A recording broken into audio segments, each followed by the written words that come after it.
Kyle, thanks so much for coming on the show and excited to have you. Welcome. Thanks for having me, Tim. Excited to be here.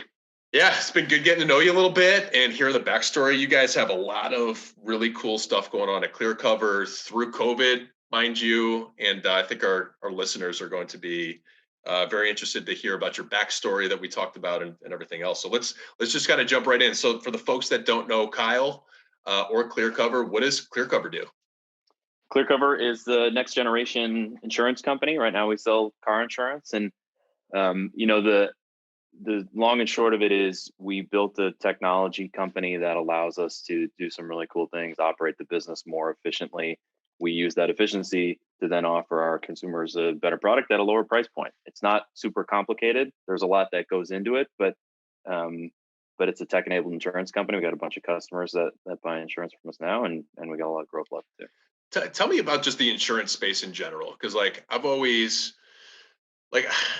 never understood how like underwriting works. You just kind of like trust it, and like what am I paying for? Like I feel like I'm a good driver. I've never had an accident before. Can you maybe just kind of give a high level 30,000 foot view of current state insurance and maybe some of the changes that are happening as a result of technology and at Clearcover? Yeah, for sure. I mean, the maybe to get into a little bit of the origin story on the business, because I think it'll cover some of this. But so I was fortunate to help start the venture capital team at American Family Insurance back in 2012. And at that time, there weren't a lot of people thinking about insurance technology. Fast forward a couple of years, and the venture ecosystem was spending a lot of time thinking about insurance technology. So we were like super popular, and for whatever reason, because we were running a venture firm at an insurance company, and got to meet a ton of people smarter than me who were working on really interesting stuff, and learned a lot of this myself through that exercise, through really sort of diving deep into the space as an investor, meeting with these really smart folks. And what we learned is particularly something like car insurance. When you think about car insurance, to your question, people immediately gravitate towards like, well, claims. How do I pay for claims? How is it underwritten? How do you measure my risk? And that's a big part of it, right? Like a big chunk of the premiums you pay us as a customer go towards paying claims when something bad happens. But one of the things we found that turns out a lot of people were ignoring is that another really big chunk of what you pay, in some companies up to like 35, 40, 45% of what you pay, goes to run the operations of the insurance company.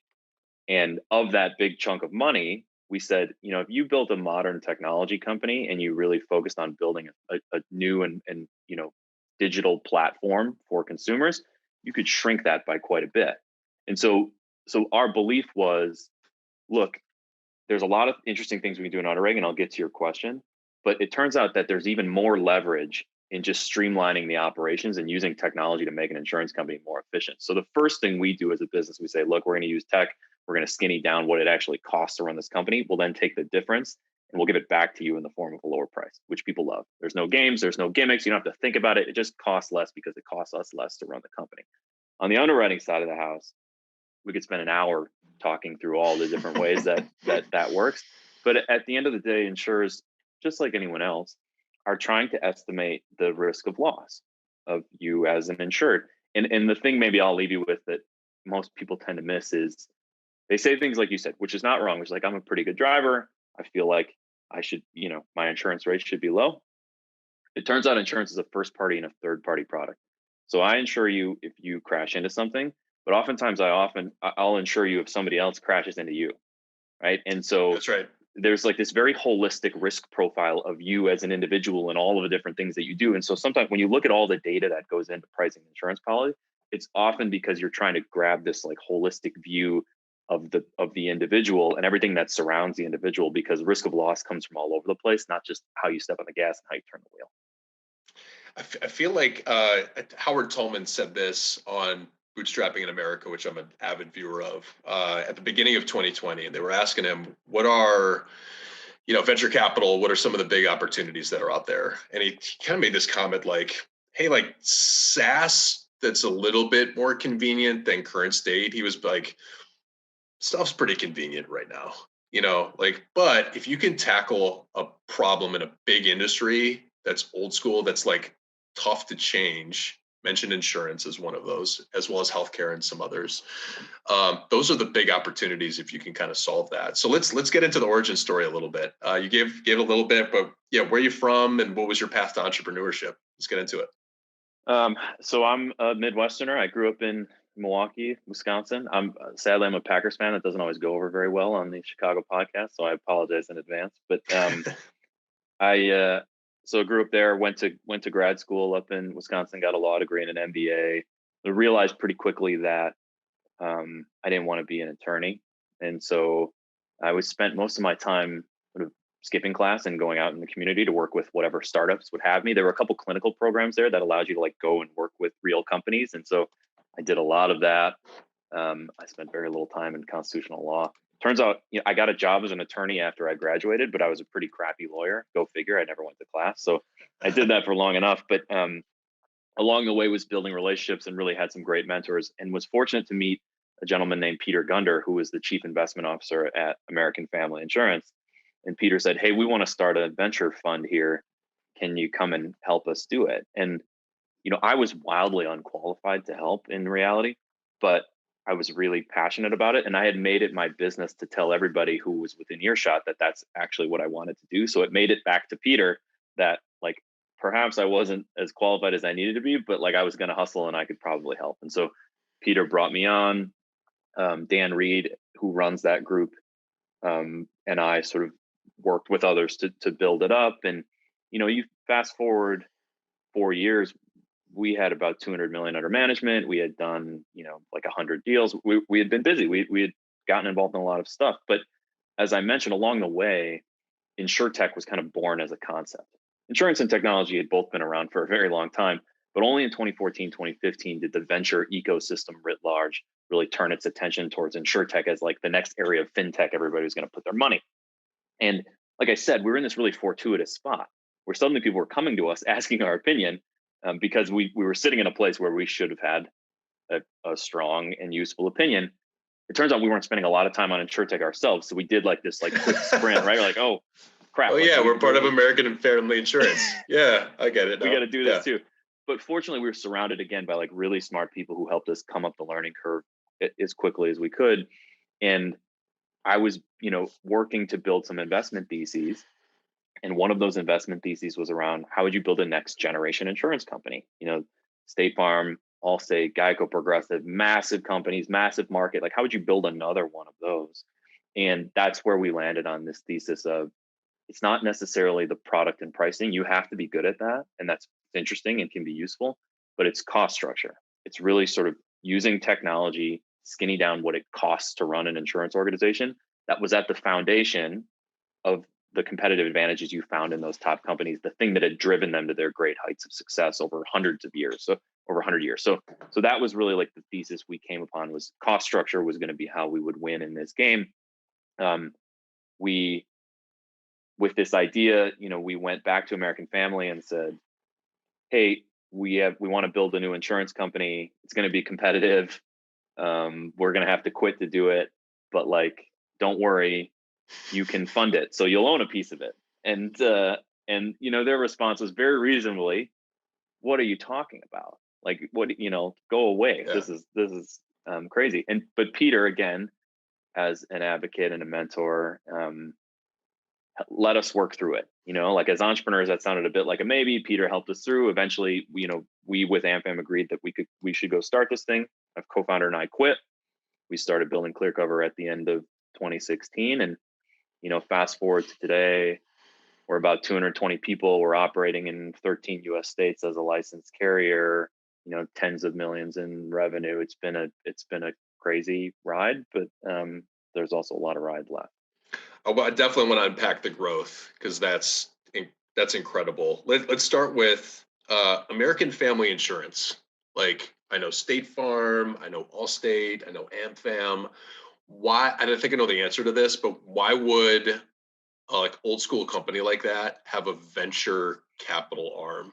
Like, is it to like find a company like yours that they can like incubate? Is it like make more money with the cash they have? Like, where does that kind of come from? I'm seeing that pop up at other companies as well.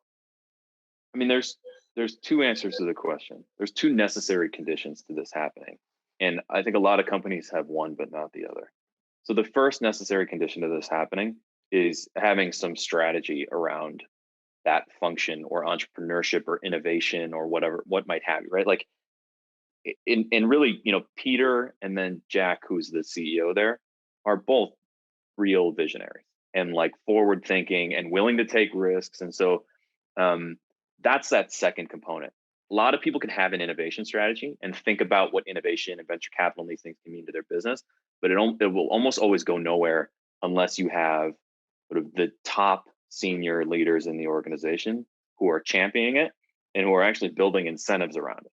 Right? It's not enough to just say like, yes, I care about innovation. Like you literally, people are very much respond to incentives. You have to make sure you understand how to incentivize people to actually care about that thing as well. And Peter and Jack did that. And so AmFam, just like any other insurance company, said, technology is not necessarily our core strength. And we have to think about disruption and innovation as a concept. And we have a big pile of money. You combine those things, like it looks a lot like, hey, let's go invest in companies and build new companies. But it's just not enough to have that idea. You have to have those people at the top who say, okay, yes, let's go do that. And let's do it in a way where we're incentivizing people to behave the right way. Yeah, because I think like, I'll just speak in generalities. I don't want to put myself in the shoes of the CEO of AmFam, but I would be thinking about, okay, how do I differentiate myself? How do I, I'm at the behest of shareholders and stakeholders in the business. And there's a culture that builds up over time at a big company that, might limit innovation. Like I've heard Alphabet and Amazon and Facebook talk about this, where it's just like, it's just easier to kind of invest in buy some of these startups to get like something innovated or optimized or kind of off the ground or a new feature. It might take us too long. So there's different reasons why companies do this, but I love it for the community. I mean, the future is technology companies, and regardless where the money's come from, I know it's a different strategy for different folks. It's been good for them. They've certainly led the charge, and they've made some great investments. They've had some great returns. They build companies. Like they've really done a lot. That's awesome. All right, let's switch gears to Clearcover. Talk to us about the first, 2 years of building the company. I think a lot of our listeners are aspiring entrepreneurs currently. You in the chapter 2, chapter 3 kind of stage right now. What was that like for you? How did you get from there to the next phase of growth? Yeah, it's hard, right? You're an entrepreneur as well. It's hard, and when we started the company, I'm sort of a Jeff Bezos acolyte. So we went through, Jeff Bezos calls this his regret minimization framework, but he talks about, he started Amazon because he decided he would regret not starting it more than he was afraid of starting it. And like, I had that same moment where I was like, look, I would regret not doing this more than I'm afraid of doing it. And so you have that moment and you go, you're all in and you do the thing. And then as soon as you start, that fear comes back. You're like, well, I'm not going to regret it anymore, but there's all that fear I left behind. So you're just scrambling. You don't know what you're doing. You're trying to piece together whatever works. The best thing that we did was we just started going out and hiring really smart people who were passionate and could work hard and could solve complex problems. We surrounded ourselves with people smarter than me who could help us think through all the stuff we didn't know. Like it goes back to the concept of your sort of known unknowns and your unknown unknowns. And the fastest way, in my opinion, as an entrepreneur to start uncovering those unknown unknowns is not to do more research and thinking, but to hire people who know more than you, who have a different circle. And that's what we did. We hired some people who were very, very talented. We started uncovering a lot more of those unknown unknowns. And there's a problem though that happens, and I'll sort of warn entrepreneurs, and this was my experience at least. There's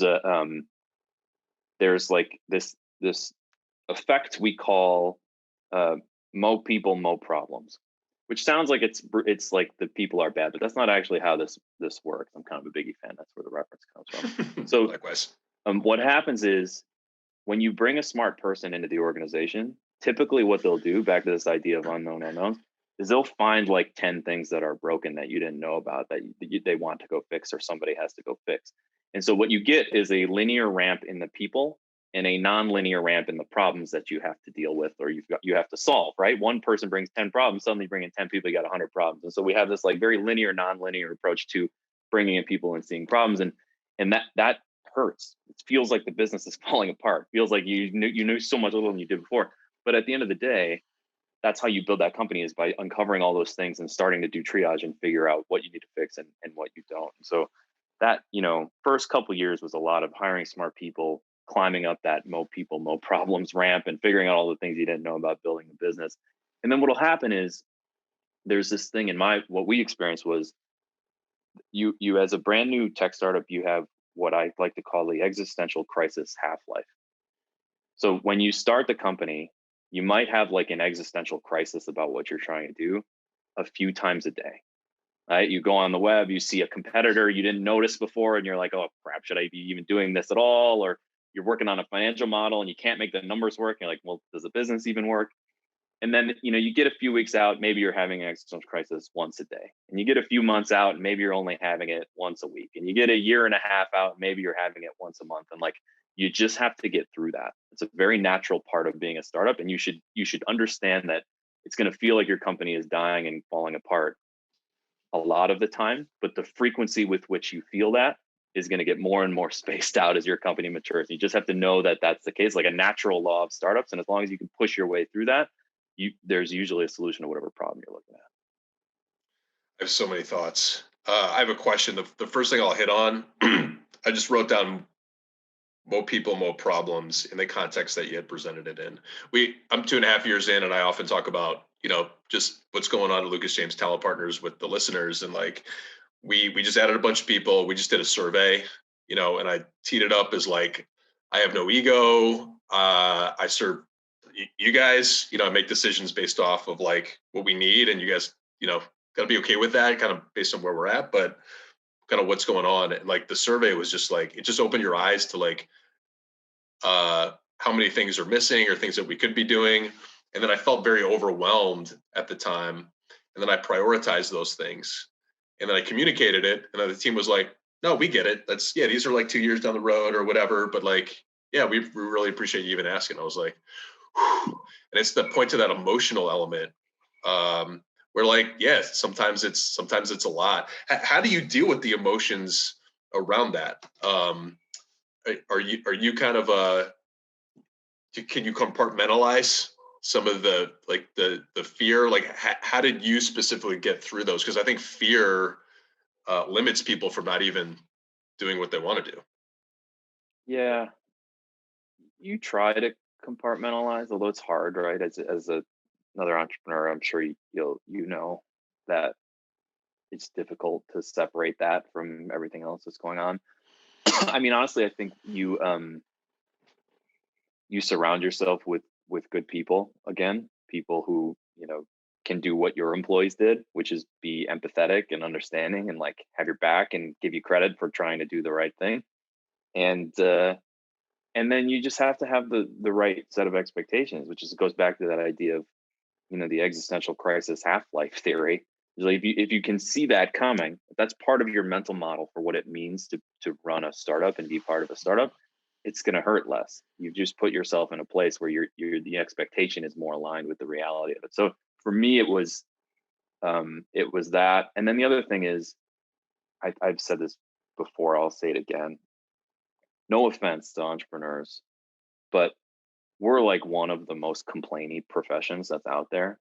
Like we like blog and like do podcasts about how hard our jobs are and how stressful this thing is. And like, my job is not harder than like the single mother who works 3 jobs to like, and doesn't sleep and has to get her kids off to school. And like, I don't have that level of stress. Right. And so I try not to get overly complaining and like, evaluate the base rate as well, because yes, it's hard and it's stressful, but we've also been given so much, and this opportunity is so great that like I try to put it in perspective as often as I can.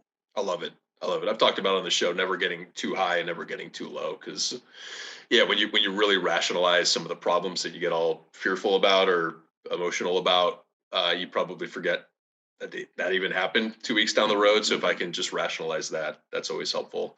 So all right, first 2 years, I actually wrote down a lot of the insights I'm going to take back to my team, but then you grew from there. So you're at 200 some odd folks now.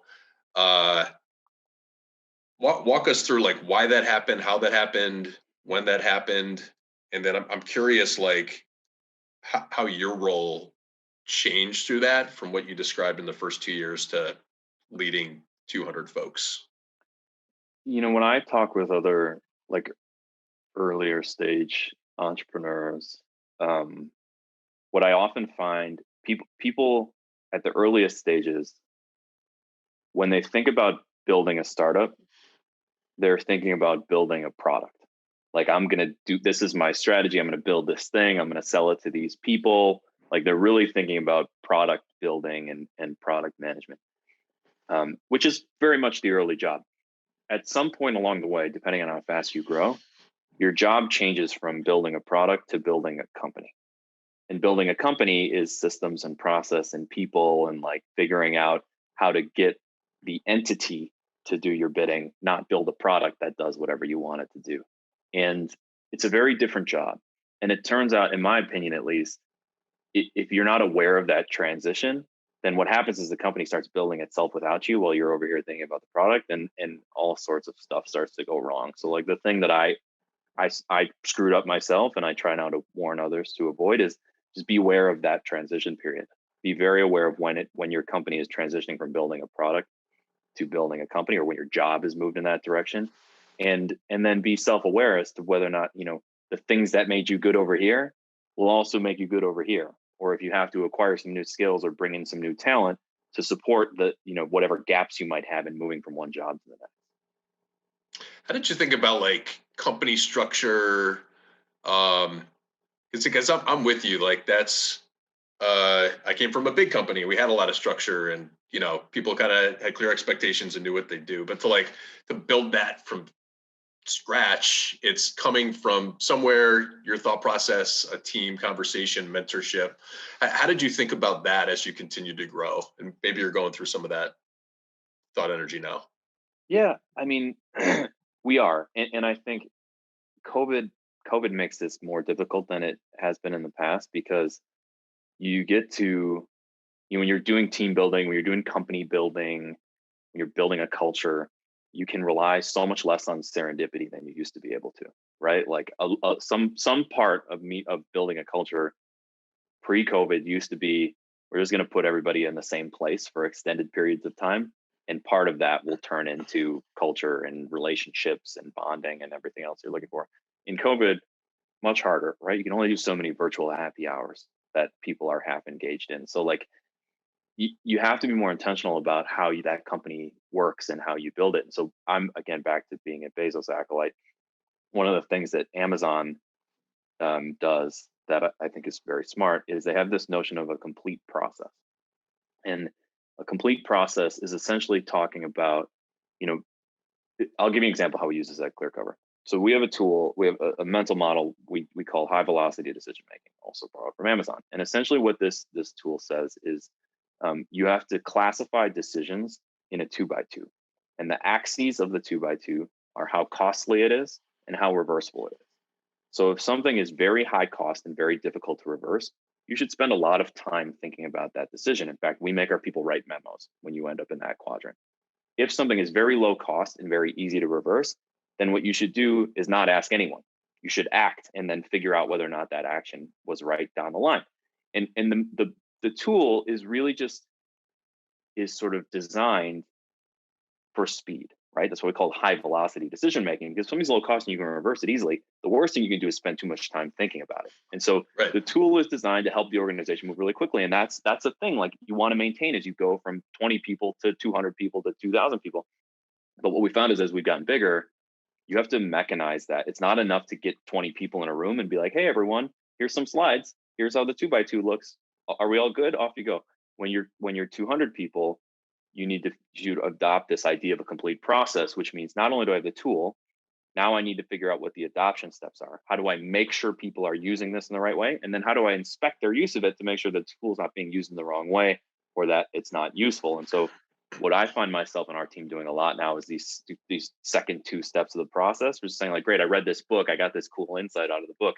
but that's not enough anymore. Now you have to build systems and process so that people will adopt it, and systems and process so that you can expect their use of it and make changes as required. And that, like, I think that's, in my mind, to back to your question, that's been a big thing that we're focused on as part of the job I'm doing now. It's also a thing that I think allows us to get big without reverting back to like the slower and more bureaucratic aspects that you find at some big companies. So it's like trying to get big as an organization, be compliant, do all these things in the right way, but maintain that level of velocity and autonomy and boldness and risk taking that we think are going to be required to do, to go from where we're at today to where we'd ultimately like to be. I love that. It's a framework, which it sounds like is instilled, or you're instilling it in the culture of Clearcover. Like you're seeing it. Hey, we're going to grow. Like this is going to be chaos to get things done or set expectations. Like I gotta have a framework here. I use the concept of continuous improvement a lot with our team. Like, hey, we're starting at a baseline. If we just move the needle on a bunch of different things throughout the week, throughout the month, throughout quarter over quarter, year over year, we're going to pick our head up and look what it's going to look like. But it's missing that framework element on the change management and how to do that. So I'm going to have to hit you up offline for whatever books you're reading or podcasts you're listening to, because I think that's great stuff. With the time that we have left, let's switch gears a little bit. This podcast is Fireside Chicago. Everybody that I bring on, yourself included, is very pro Chicago for the future, current state. I think we've had a tough year in Chicago. A lot of folks have had a tough year. Some folks are thriving out of it. What's your just general thoughts in your time here coming from Wisconsin about the Chicago tech ecosystem and how it built itself over time? And then maybe where you see it going in a post-COVID environment. Yeah, it's always I'm not a Chicagoan. I'm like a newer. So I only moved here 4.5 years ago when we started the company, and adopted Chicagoan. So like I'll let me preface my comments by saying there are people who have been here a lot longer than me who know a lot more than this than I do. But I think there's two sides of the Chicago entrepreneurship coin. So on one side, we put the company here on purpose, and part of the reason we put the company here is because of the people. There are very smart, talented, hardworking people who don't, have a sense of entitlement, who are willing to earn, their way in the world, and like stuff that it's not just the coast, but stuff that you often see go wrong in tech organizations, where it's like this sense of entitlement and people who maybe just don't, value hard work, and like none of that exists here. So people very talented. I think we really like the culture of the Midwest and Chicago in general.